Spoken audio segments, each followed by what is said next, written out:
Assalamualaikum warahmatullahi wabarakatuh. Yang terhormat penguji UKIN PPG PAI tahun 2023.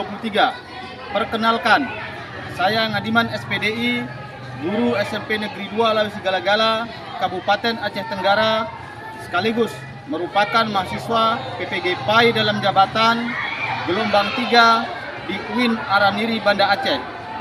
Pada kesempatan kali ini, saya akan menampilkan video UKIN saya. Selamat menyaksikan.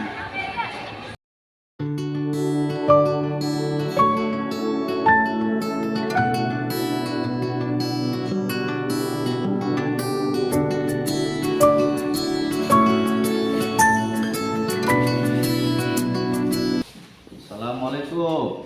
Waalaikumsalam warahmatullahi wabarakatuh. Apa kabar anak-anak semua? Baik, Pak. Alhamdulillah baik. Ada yang sakit hari ini? Tidak ada. Sehat semua ya? Sehat, Pak. Alhamdulillah, karena kalau tidak sehat kita tidak bisa beraktivitas apapun ya. Jadi sehat itu sangat penting sekali pada kita. Baik anak-anak semua, sebelum kita memulai pembelajaran pada pagi hari ini, terlebih dahulu kita berdoa agar nanti apa yang kita pelajari menjadi ilmu yang berkah dan bermanfaat pada kita semua. Untuk hari ini siapa yang mau memimpin doa? Ya, silakan. Sebelum kita belajar, marilah kita berdoa. Berdoa dimulai.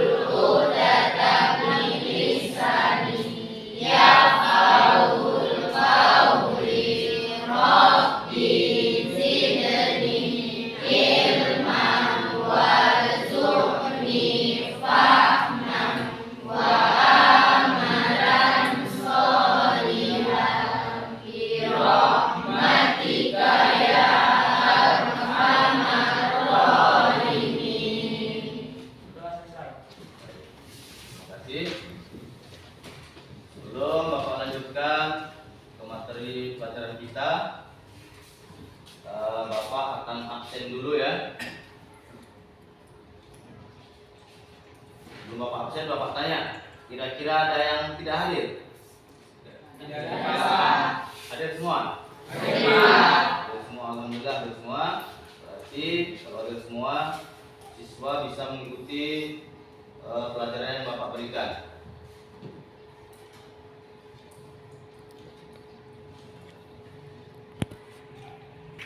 Bapak akan menyampaikan tujuan pembelajaran ya.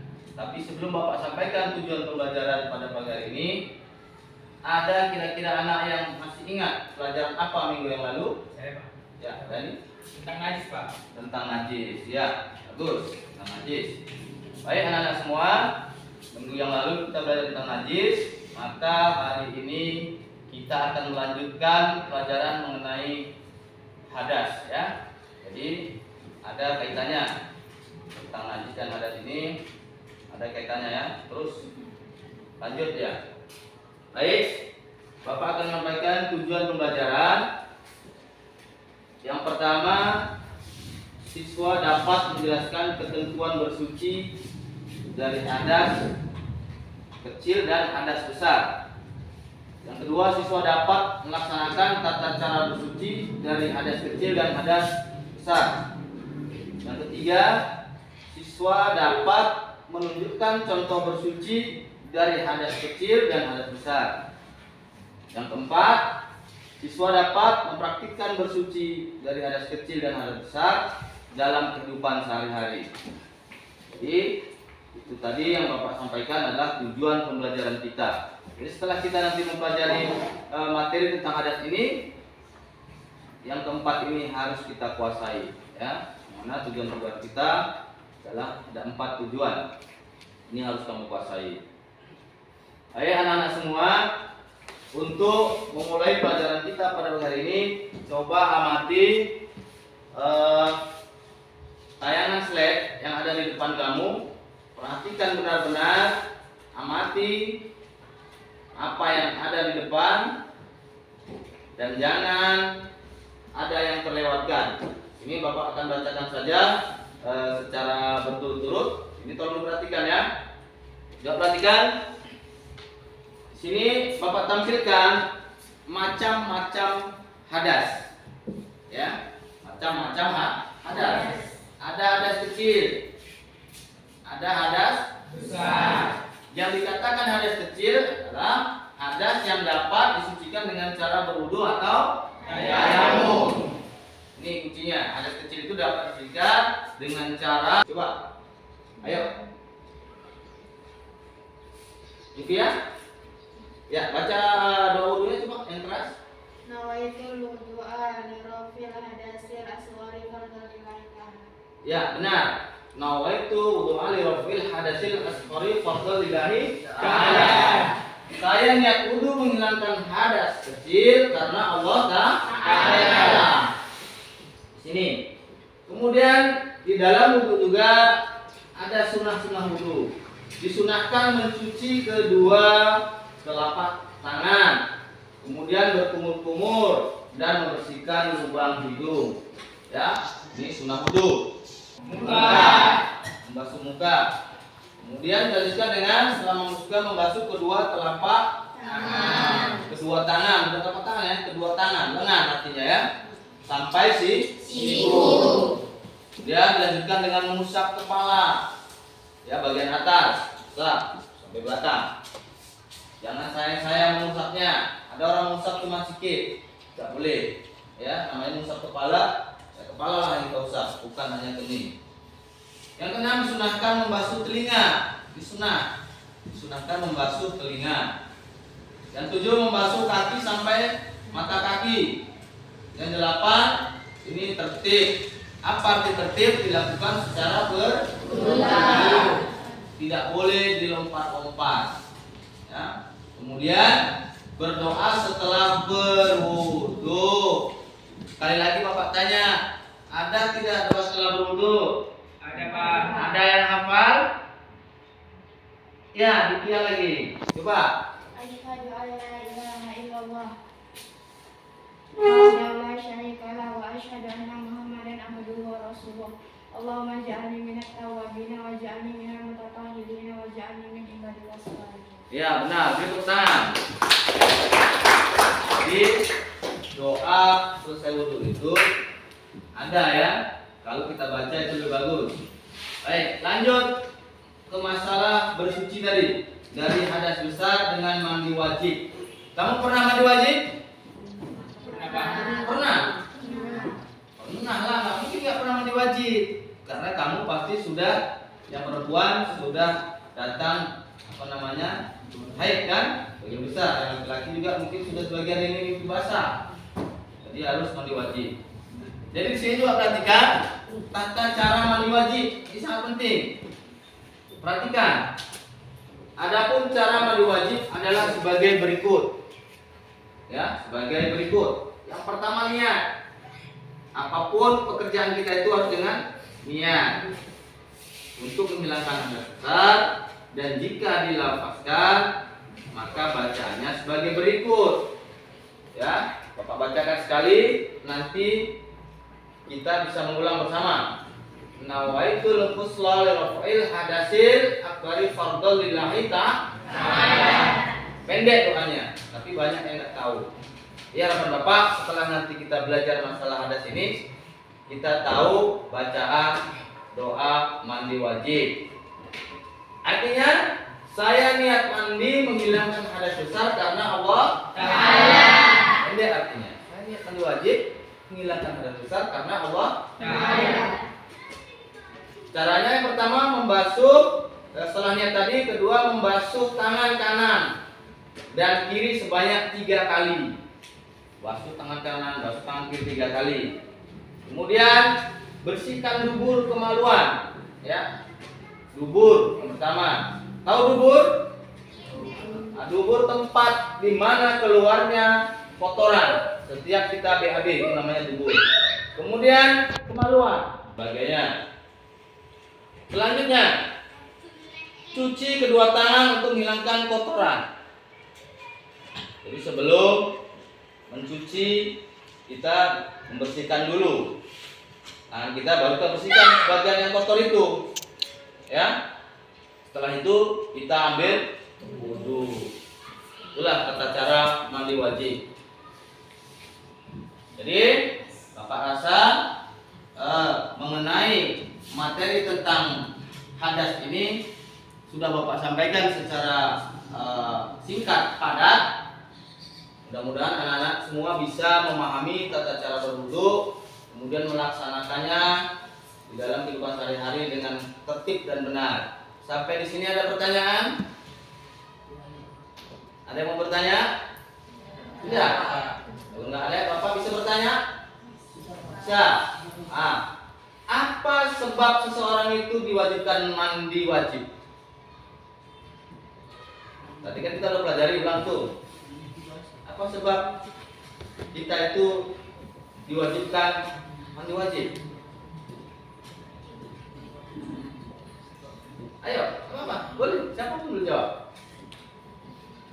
Kan pernah mandi wajib tadi kan? Apa sebabnya? Mimpi basah, Pak. Ya, karena mimpi basah, benar. Jadi mimpi basah, jadi setelah itu kita mandi wajib. Baik. Sebelum Bapak memberikan tugas kepada anak-anak semua, sekali lagi Bapak ingatkan. Jadi di sini setelah kita mempelajari ini, mohon nanti anak-anak merubah ya cara mandi kita, cara wudhu kita, dan cara bersuci kita. Baik, setelah mengamati tayangan slide yang Bapak tampilkan tadi, Bapak akan memberikan tugas kepada anak-anak semua. Sini akan Bapak bacakan cara kalian mengerjakan tugas ya, supaya tidak keliru. Perhatikan anak-anak semua. Ya. Di sini ada lembar kerja peserta didik yang nanti akan kamu kerjakan. Kemudian setelah kamu kerjakan nanti kamu presentasikan ke depan. Ya. Jadi cara kerjanya nanti kamu isi pada tabel yang tertera di sini. Ya. Kalau setuju sholatnya nanti sah, kamu buat centang. Kalau tidak kamu silang. Kemudian kemukakan alasan kamu. Ya. Kemudian kelompok berikutnya boleh membuat sanggahan atau mungkin memiliki jawaban yang lebih benar. Ya, jadi sini nanti saling lempar pertanyaan pada kegiatan diskusi ya. Paham semua ya? Paham? Paham. Paham? Itu aja. Ini langsung Bapak bagikan LKPD-nya ya. Bagi kamu menjadi 4 kelompok ya. Sebelah kanan Bapak kelompok 1, kelompok 2, 3 dan 4. Ya, bisa dipahami ya? Bisa, Pak. Ini dikerjakan secara berkelompok. Setelah selesai nanti perwakilan kelompok mempresentasikan ke depan. Ya, 2 orang. Sudah paham ya cara kerjanya ya? Kalau sudah paham Bapak bagi terus.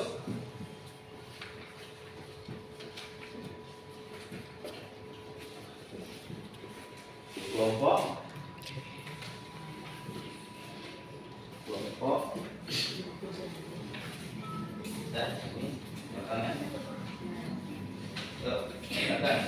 Ya, silakan dikerjakan secara berkelompok, dibahas bersama karena nanti akan ada presentasi ke depan. Silakan baca soalnya yang nomor 1 sampai nomor 5 saja kau kerjakan.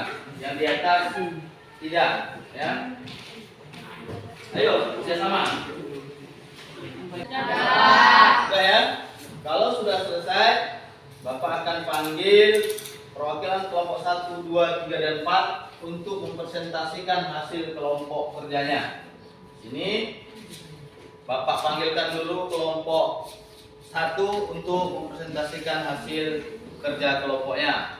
Ya, persilakan kelompok 1 untuk masuk ke depan.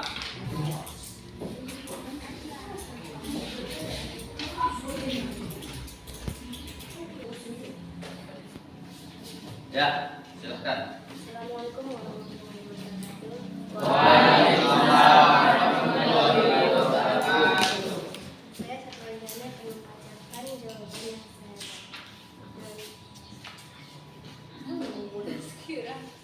Ya. Terus.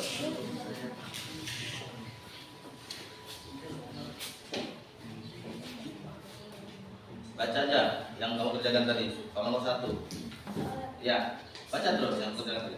Karena ikut takbiran dia di musola dekat rumahnya, Akmal bangun sedikit kesiangan dan sudah hampir habis waktu sholat subuh. Akhirnya dia terburu-buru mengambil wudhu dengan berniat membasuh muka, membasuh kedua tangan sampai siku, mengusap sebagian kepala dan membasuh kedua kaki. Akmal lupa tidak mengusap kedua telinganya. Semua dilakukan dengan berurutan. Setelah ambil air wudhu, Taufik langsung sholat subuh dan alhamdulillah waktu subuh belum berakhir. Bagaimana pendapat Anda tentang sah atau tidaknya salat Akmal? Berikan alasan Anda dengan memberikan tanda centang pada kolom yang tersedia. Ya. Jadi di kolom yang tersedia ini kan ada keterangan yang pertama apa tadi? Sholatnya tetap sah. Yang nomor 2, sholatnya tidak sah. Wudunya tetap sah. Mengusap telinganya termasuk rukun. Yang 5, wudu mengusap telinga tidak termasuk rukun wudu. Jadi apa jawabannya? Apa jawaban yang paling tepat situ? Sholatnya tetap sah karena rukun wudu sudah terpenuhi. Ya, sholatnya tetap sah karena rukun wudu telah terpenuhi. Ya, berikan tepuk tangan untuk nomor 1. Baik, silakan duduk. Ya. Boleh. Ya, Assalamualaikum warahmatullahi wabarakatuh. Waalaikumsalam warahmatullahi wabarakatuh. Perkenalkan, nama saya Mutiara Safitri dan teman saya Amanda Jessica. Kami dari kelompok 2 ingin mempresentasikan hasil kerja kami. Nama kelompok kami adalah Mawaddah, Zahratul Ulia, Ariel Septiasa, dan Farhan. Ketika akan berwudu di dalam bak mandi, airnya baru terisi 120 liter. Padahal akan meyakini bahwa bak mandi baru digunakan berwudu. Secara langsung, jika terisi minimal 216 liter air, kalau satu timba berisi 4 liter air, berapa timba lagi yang harus berisi bak mandi tersebut? Akmal harus mengisi bak mandinya dengan 24 timba. Ya.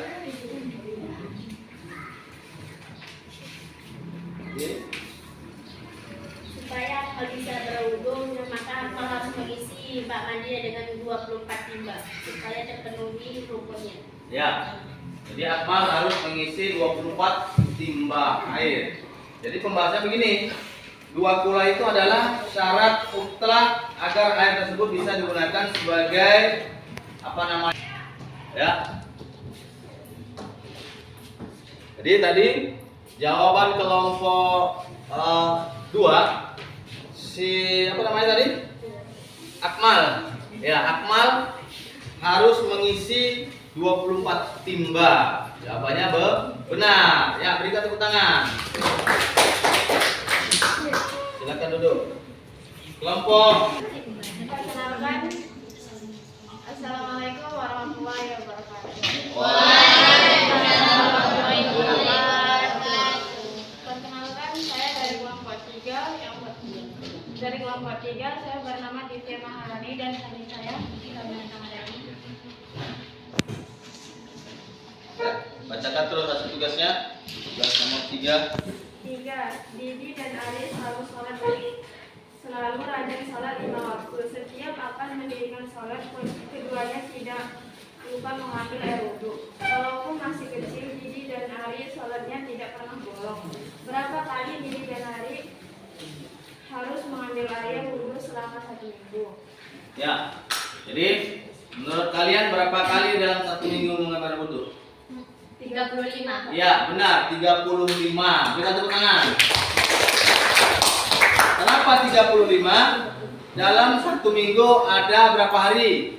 7 hari. Dalam satu hari kita berapa kali ngambil wudhu? 5. Berarti 5 kali 7 jumlahnya 35. Ya benar. Kita sekali lagi. Ya, silakan duduk kelompok 3. Warahmatullahi wabarakatuh. Waalaikumsalam warahmatullahi wabarakatuh. Kenalkan, nama saya Dani dan kawan saya. Dan nama anggota saya yaitu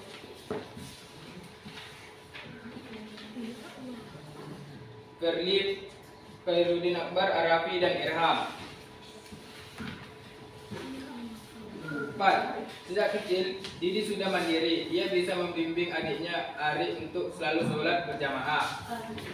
Tidak lupa setiap akan mendirikan sholat, si Didi selalu mengingatkan Ari untuk ambil air wudhu. Sedangkan Didi sendiri selalu menjaga agar wudhunya tidak batal. Namun, suatu hari si Didi jatuh sakit karena mandi air hujan. Karena sakit, si Didi tentu tidak bisa mengambil air wudhu. Akhirnya, si Ari mengambilkan emasnya debu di halaman samping. Ia merasa iba melihat emasnya jatuh sakit. Selama ibu dan ayahnya kerja, Mas Didi lah yang menyiapkan keperluan Ari, mulai dari makanan, mandi, dan ganti pakaian. Sikap yang ditunjukkan Ari dalam kisah tersebut adalah B. Berjiwa pahlawan. Ya, apakah jawabannya benar? Benar. Ya, beri tepuk tangan. Ya, silakan duduk. Ya, semua tugas diskusi pada pagi hari ini telah kamu laksanakan dengan baik dan alhamdulillah jawabannya semuanya memuaskan ya. Tidak ada kendala apapun. Di sini Bapak mau tanya, kira-kira pada pelajaran pagi hari ini bagaimana? Menyenangkan atau tidak? Menyenangkan. Alhamdulillah kalau menyenangkan. Untuk kedepannya seperti itulah cara belajar kita ya. Diskusi, memecahkan masalah secara bersama-sama, kemudian sampaikan melalui presentasi. Ya. Jadi di sini harapan Bapak untuk kedepannya setelah kita mempelajari tadi kita sudah mampu ya menerapkan atau mempraktekkan ke dalam kehidupan sehari-hari tata cara berwudu, mandi wajib dengan baik dan benar, tidak ada lagi kesalahan-kesalahannya. Jadi anak-anak semua, Bapak rasa materi pada pagi hari ini Bapak cukupkan sampai di sini. Mudah-mudahan kalau tidak ada halangan, minggu depan kita akan memasuki pelajaran selanjutnya yaitu tentang tayamum, ya, tentang tayamum minggu depan. Jadi anak-anak, sebelum Bapak akhiri pelajaran ini, pulanglah nanti kamu dengan tertib, tidak usah ugal-ugalan di jalan, ya. Jangan singgah-singgah, jangan bikin risau orang tua, sehingga nanti orang tua tidak menimbulkan rasa cemas. Saya pesan dari Bapak, setelah sampai di rumah nanti aplikasikan yang apa kamu dapat pada pagi hari ini ya, kamu terapkan terus di rumah sehingga ilmu nanti bisa berkesinambungan, sehingga bisa melekat kepada pemikiran kamu. Itu saja Bapak akhiri pelajaran kita pada pagi hari ini. Bila taufik wal hidayah. Assalamualaikum warahmatullahi wabarakatuh. Waalaikumsalam warahmatullahi wabarakatuh. Baik, kita tutup pelajaran pagi hari ini dengan mengucapkan alhamdulillah.